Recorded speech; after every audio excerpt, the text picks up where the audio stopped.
Kung ihi ka ng ihi sa gabi, posibleng mataas ang blood sugar mo. Huwag ka nang inom ng tubig 2 hours bago humiga at umiwas ka muna sa mga matatamis. Kung mabula ang ihi mo, posibleng may problema sa pagsala ng kidney mo. Umiwas ka muna sa mga maalat at lagi ka mag-monitor ng BP mo. Kung mahapde pag umiihi ka, posibleng meron kang infection. Damihan mo ang pag-inom ng tubig at huwag kalimutang gumamit ng protection.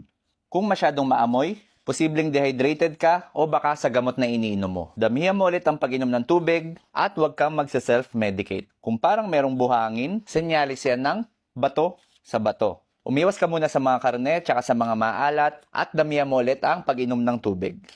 Kung putol-putol, posibleng malaki ang prostate mo. Huwag mo pipiliting ilabas, mag-relax ka muna at samahan mo ng regular exercise. Kung ganito na lang kaonte ang ihi mo, posibleng may problema ka sa kidney function, umiwas ka sa mga processed food at magpa-check up ka agad sa doktor.